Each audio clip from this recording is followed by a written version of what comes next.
नमस्कार दोस्तों, एक बार फिर स्वागत है आपका आपके अपने प्लेटफॉर्म पे। और आज हम पढ़ने वाले हैं केमिस्ट्री, रसायन विज्ञान की हमारी दूसरी वीडियो होने वाली है। इसके अंदर हमने देखा भी, कल हमने पदार्थ पढ़ा था। पदार्थ के बारे में कुछ चीज़ें हमने समझी थी जहाँ से क्वेश्चन पूछने की जाने की बहुत संभावना रहती है। ये संभावना भी रहे और इस चीज़ को हमें समझना भी ज़रूरी है, क्या होता है। ये चीज़ें हम समझेंगे तो आगे हमारे कुछ शब्द ऐसे आएंगे, क्योंकि केमिस्ट्री के अंदर जो हम पहले 2-3 या 4-5 लेक्चर लगाएंगे ना, वो बेस क्लियर करेंगे। वो शब्द बार बार यूज होंगे पूरी केमिस्ट्री के अंदर, तो आपको समझ में आएंगे। ठीक है, मेन चीज़ क्या रहती है, मेन मुद्दा क्या रहता है। अभी आप केमिस्ट्री जब पढ़ना शुरू कर देते हो तो आप उस चैप्टर से शुरू करते हो जो आपको बोरिंग बनाता है। ठीक है ना। मैं कहता हूँ केमिस्ट्री के अंदर आपके एग्ज़ाम के लेवल हिसाब से देखा जाए तो 70% चीज़ें ऐसी है जो आप समझ सकते हो, समझ के आराम से उसको याद कर सकते हो। आपको कभी नहीं भूली जाएगी, वो याद रहेगी आपको। ठीक है ना। 30% ऐसी चीज़ें हैं जो आपको रट्टा मारनी पड़ेगी। रट्टा मारने के साथ साथ आपको क्या करना पड़ेगा, ठीक है, रट्टा मारने के साथ साथ कुछ चीज़ें वो रट्टा ही मारनी पड़ेगी। ठीक है, कुछ चीज़ें ऐसी है जैसे समीकरण हो गई कोई, या आपका कोई फार्मूला है या रासायनिक नाम है, उसको आपको मतलब समझने की ज़्यादा ज़रूरत नहीं है, क्योंकि आप समझने बैठ गए तो आपका कुछ सालों बीत जाए। तो यहाँ पे एक दो शब्द आते हैं, आपको पता है, स्मार्ट स्टडी और एक हार्ड स्टडी। स्मार्ट स्टडी आपको इसलिए करनी चाहिए क्योंकि आपके एग्ज़ाम के रेलिवेंट चीज़ें पढ़ोगे, आप फ़ायदा में रहोगे, और फ़ायदे में रहोगे उतने ही जितने कायदे में रहोगे उतने फ़ायदे में रहोगे। कायदे में रहने का मतलब है उस चीज़ को उतना ही पढ़ना है आपको जितना आपके एग्ज़ाम से रेलिवेंट है, एग्ज़ाम से रिलेटेड है। आप एग्ज़ाम से फालतू का न पढ़िएगा, क्योंकि आपको न तो उसके अंदर डिग्री हासिल करनी है, न आपको उसके अंदर टीचर बनना है। आप अगर कोई एग्ज़ाम की तैयारी कर रहे हो तो आप उसके एग्ज़ाम के हिसाब से पढ़िएगा तो आपको फ़ायदा रहेगा। ज़्यादा डीप पढ़ने का फ़ायदा नहीं है। ठीक है ना। तो उसको केमिस्ट्री है, इसको तो बिल्कुल भी फालतू नहीं छेड़ना भैया। जितना आपको दिया हुआ है या जितना आपको कोई टीचर पढ़ाता है उतना ही पढ़िएगा बस। ठीक है ना। ज़्यादा छेड़ोगे पजल हो जाओगे और बोरिंग सब्जेक्ट बन जाएगा ये। ठीक है, तो समझिए इस बात को, और समझने के साथ साथ आप पढ़िए इस बात को अच्छे से। भी हमने कल पदार्थ पढ़ा था, उस लेक्चर को आप अच्छे से देख लिया ना, मान लो, तो आपको साथ साथ में मैं गारंटी देता हूँ याद हो जाएगा, यानी कुछ भी नहीं होगा। ऐसे ऐसे चैप्टर जो आएंगे सारे मैं पढ़ाऊंगा, अपने आप याद हो जाएंगे साथ साथ में। आज हम पढ़ने वाले हैं पदार्थ ना, पदार्थ की अवस्था में परिवर्तन कैसे होता है। वो केमिस्ट्री और फिजिक्स दोनों का ही भाग है वैसे तो। ठीक है, लेकिन आप केमिस्ट्री के हिसाब से पढ़ेंगे उसको, क्या, पदार्थ की अवस्था में परिवर्तन। पदार्थ की अवस्था में परिवर्तन, change in state of a matter. पदार्थ जो है वो कितनी अवस्था है उसकी, ये बताया था मैंने कल आपको। या तो वो गैस है पदार्थ भौतिक आधार पे, या वो तरल है, और या वो ठोस है, उसकी अवस्था कितनी है, ठोस है। और या आपको बताया था प्लाज्मा भी और बोस आइंस्टाइन कंडक्टेंस भी है। तो ये 4 अवस्था आपको देखनी है। 3 मुख्य रूप से देखो, चौथी भी आपको देखनी है। यानी ये अवस्थाएं हैं, उनके अंदर परिवर्तन किस प्रकार से होता है। ठीक है, उसके लिए आपको एक चीज़ की मुख्य भूमिका रहती है अवस्था में। आप फिजिक्स के अंदर जाते हो तो उष्मा की, हीट की, उष्मा जो होती है उसकी एक मुख्य भूमिका रहती है। ठीक है, तो इस परिवर्तन किया जा सकता है, यानी किसी भी तरीके से। भौतिक रूप से ही पढ़ रहे हैं हम, भौतिक रूप से पढ़ रहे हैं तो भौतिक रूप से इसके अंदर परिवर्तन किया जा सकता है। भौतिक का मतलब फिजिक्स, फिजिक्स का मतलब भौतिक। तो भौतिक रूप से परिवर्तन करने के लिए क्या चाहिए इसको, यानी भौतिक गुणों में परिवर्तन करना है इसके। ठीक है ना। तो यानी उष्मा का रोल रहता है, दाब का रोल रहता है। अगर किसी पदार्थ को उष्मा दी जाए या उससे ली जाए तो उसकी अवस्था में भौतिक प्रकार से चेंज किया जा सकता है, या भौतिक रूप से उसका रूप बदला जा सकता है। ठीक है ना। जैसे लोहे को गर्म करके पिघला सकते हो आप। ठीक है ना, लोहे को पिघला सकते हो, उसको ठंडा करके आप उसको ठोस बना सकते हो। ठीक है, जल को आप ठंडा करके उसकी बर्फ बना सकते हो। ठीक है, और उसको गर्म करके उसका वाष्प गैस बना सकते हो। तो ये क्या है, अवस्था में परिवर्तन है। यानी आप बर्फ थी, बर्फ को थोड़ा गर्म किया, थोड़ा सा गर्म किया आपने, उष्मा दी, जल बन गया। अब जल को भी आपने बहुत ज़्यादा गर्म किया, उड़ जाता है ना जल, वाष्प बन के। तो वाष्प बन के उड़ जाता है, तो उसको क्या बोल दिया हमने, परिवर्तन हुआ ना। बर्फ ठोस थी, जल क्या था, तरल था, और गैस वाष्प क्या है, गैस हो गई। तो जिस प्रकार से जैसे मैं कह दूं ये जल है, इसे ही तो परिवर्तन कर, जल से क्या बना, बर्फ बना, ठीक है। और जल से क्या बना, वाष्प भी बन जाता है, आप गर्म करोगे तो वाष्प से सीधा बर्फ भी बन सकता है, बर्फ से सीधा वाष्प भी बन सकता है। यानी जल क्या था, तो आप कहोगे जी तरल था, तो इसमें परिवर्तन क्या हुआ जी, ठोस बन गया, बर्फ बन गया। तरल था जी, गर्म किया, गैस बन गया, तो क्या बन गया, वाष्प बन गया, यानी गैस बन गया। तो ये परिवर्तन है। यानी आपसे पूछा क्या जाएगा जी, ये तो हमें भी पता है, हम रोज़ बर्फ़ जमाते हैं, रोज़ पानी गर्म करते हैं, उड़ता हुआ देखते हैं, ठीक है, उसके वेपर गर्म महसूस भी करते हैं। लेकिन ये पूछा जाएगा तरल को ठोस जब बनता है तो उस प्रक्रिया को क्या कहा जाता है, क्वेश्चन ये पूछा जाएगा। जब बर्फ़ से जल बनता है तो उस प्रक्रिया को क्या कहा जाता है, ठीक है। यानी जब गैस से क्या बनता है, तरल बनता है, तो उस प्रक्रिया को क्या कहा जाता है। तरल से ठोस बनता है तो उस प्रक्रिया को क्या कहा जाता है। ठोस से तरल बनता है, उस प्रक्रिया को क्या कहा जाता है। प्लाज्मा से गैस बनता है, उसको क्या कहा जाता है। गैस से प्लाज्मा बनता है, उसको क्या कहा जाता है। इस प्रकार से तरल से सीधा गैस बनता है, उसको क्या कहा जाता है। ठोस से तरल बनता है, उसको क्या कहा जाता है। तरल से ठोस बनता है या तरल से गैस बनता है, उसको क्या कहा जाता है। तो ऐसी प्रोसेस आपसे पूछी जाएगी भी, इन प्रक्रिया को क्या कहा जाता है, ठीक है। क्लियर हो गई बात। यानी ये गैस है, ठोस बना, ठोस है, गैस बना, गैस है, तरल बना, तरल है, गैस बना, तरल, ठोस बना। ऐसी प्रक्रियाओं को क्या कहा जाता है। ये क्वेश्चन आपसे पूछा जा सकता है, ठीक है, और पूछा जाएगा। और कुछ एक जैसे कोई है, उसके 5-6 उदाहरण भी आपको याद करने हैं, एग्जाम्पल भी याद करने हैं आपको, ठीक है। ना ना ना ना ना ना ना ना, क्या हुआ, देखो क्या होता है। मैं बनाता हूं आपके लिए एक बढ़िया सा, ये देखो,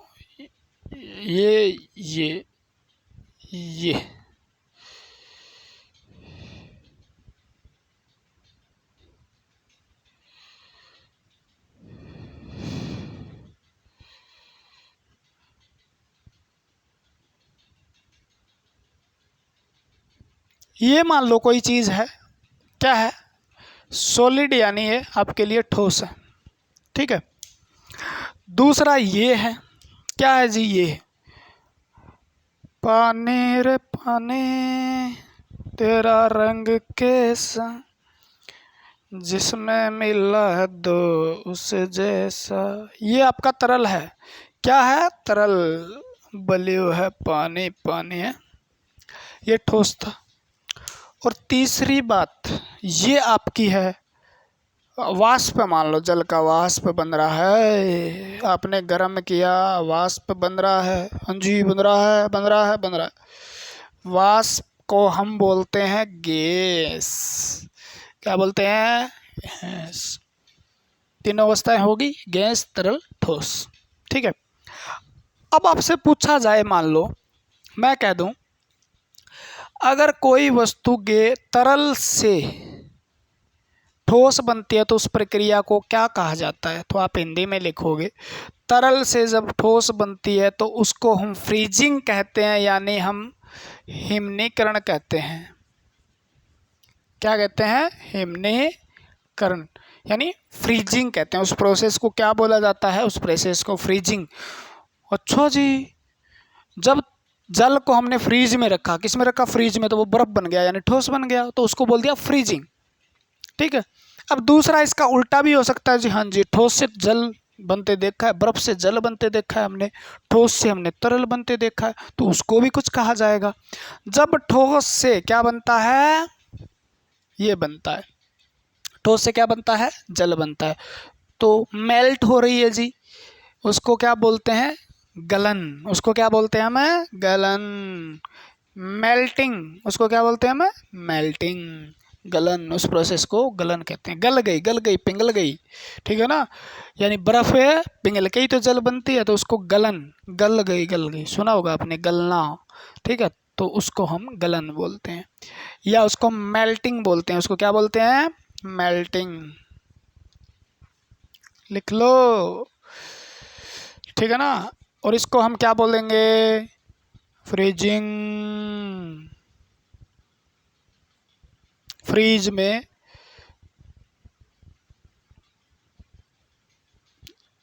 जम गई भैया बर्फ, ठीक है ना। यानी जब इधर जाता है तरल से तो और इधर आता है तो इस प्रोसेस को ये कहा जाता है, ठीक है। तरल से गैस बन सकती है जी, हाँ। क्या बन सकती है? तरल से गैस बन सकती है। आपने पानी को गर्म किया तो वाष्प में बदल जाता है।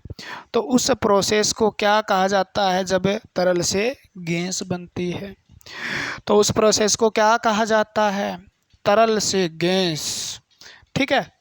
तरल से गैस बनेगी तो आपको वाष्प क्या बनता है? वाष्प, तो आप कहोगे वाष्पीकरण। क्या बोला है? वेपोराइजेशन, यानी वाष्पीकरण कहा जाता है। उसको क्या कहा जाता है? वाष्पीकरण। यानी जब जल से गैस बनती है। दूसरी प्रोसेस भी हो सकती है जी, हाँ जी। क्या हो सकती है? देखो, गैस से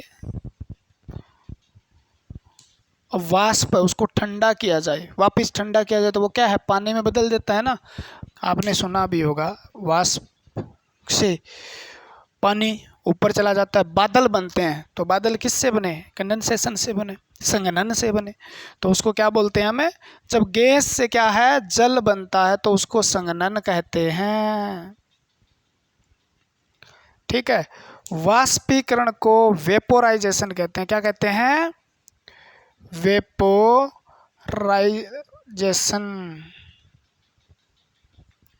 ठीक है।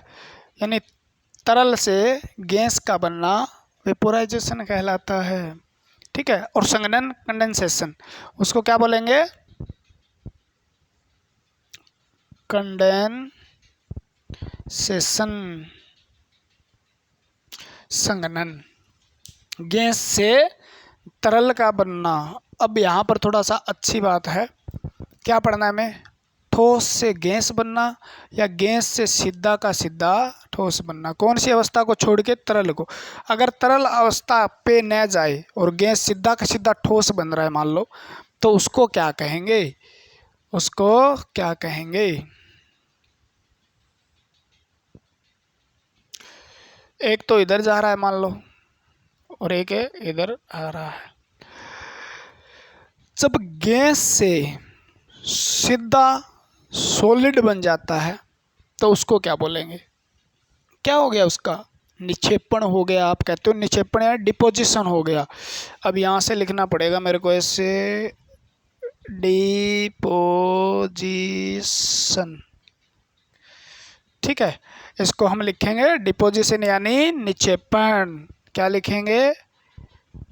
निक्षेपण, निक्षेपण, ठीक है। यानी गैस से सीधा सॉलिड बनता है तो उसको हम क्या बोलते हैं? निक्षेपण। और जब ठोस से गैस बनता है तो उसको सब्लिमेशन कहा जाता है। क्या बोला जाता है? सब्लिमेशन,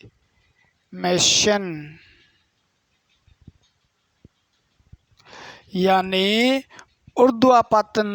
क्या बोलते हैं? ऊर्ध्वपातन, ठीक है। और एक आपको ये भी नजर आएगा, अभी गैस से हमने आयनीकृत करके उसको क्या बना दिया था? प्लाज्मा बना दिया था। क्या बना दिया था? प्लाज्मा। तो उसको बोलते हैं आयोनाइजेशन,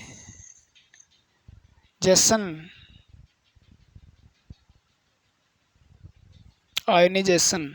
तो आयनीकृत कर दिया उसको। क्या कर दिया? आयनीकरण कहते हैं उसको, ठीक है। ये बात है। आपको एग्जाम्पल किसके याद करने हैं? आपको एक तो इसका एग्जाम्पल याद करना है और आपको एक इसके एग्जाम्पल याद करना है। अभी ऐसी कौन सी चीज़ें हैं जो ठोस से सीधा गैस में बदल जाती है, गैस से सीधा ठोस में बदल जाती है, या कौन सी चीज़ें हैं जो उनका ऊर्ध्वपातन होता है, या कौन सी चीज़ें हैं जिनका सीधा निक्षेपण होता है? ठीक है। बाकी ये चीज़ें तो आपको सीधा का सीधा पता है। अभी वाष्पीकरण, इसमें जल का एग्जाम्पल, तीनों में आप जल का एग्जाम्पल ले सकते हो, ठीक है ना। यानी तरल से ठोस बनना क्या कहलाता है, हिमनीकरण। मैं इन चीज़ों को अच्छे से समझाऊंगा, आप पहले इस चीज़ को ऐसे बना लीजिएगा, आपको याद रहने में आसानी होगी, ठीक है ना। मैं फिर इसको अलग अलग से लिखता हूँ, ठीक है। हिमनीकरण गलन हो जाएगा बहुत अच्छे से। स्क्रीनशॉट वगैरह लेके अपना काम करो भैया। अब मैं इसको अच्छे से और इसके एग्जाम्पल के साथ बताता हूँ, ठीक है। कितनी प्रोसेस थी, एक प्रोसेस थी हिमनीकरण, हिंदी में लिखूंगा हिमनीकरण। हिमनीकरण का मतलब हिम हो गया, हिम यानी बर्फ बन गया। क्या बन गया, यानी तरल से ठोस बनना क्या कहलाता है जी, हिमनीकरण कहलाता है। क्या कहलाता है, हिमनीकरण कहलाता है, ठीक है। गलन क्या कहलाता है जी, मेल्टिंग, यानी ठोस था पिघल गया, पिघलना यानी ठोस से तरल बन गया, बर्फ से जल बन गया। उसके बाद आपको पढ़ा हुआ था मतलब वाष्पीकरण, वाष्प यानी वाष्प बन गया। क्या बन गया, किससे वाष्प बनेगा, तो आप कहोगे जी तरल यानी जल का वाष्प बन जाता है तो वाष्प बन गया। यानी तरल से जब गैस बनता है उसको वाष्पीकरण कहते हैं, ठीक है। अब दूसरा संघनन, जब क्या होता है जी, जब होता है गैस को संपीड़ित करके उसको तरल में बदला जाता है, ठंडा करके उसको तरल में, तो संघनन कहते हैं। ऊर्ध्वपतन क्या होता है ये लास्ट में बताऊंगा, ठीक है। निक्षेपण क्या होता है, निक्षेपण, निक्षेपण होता है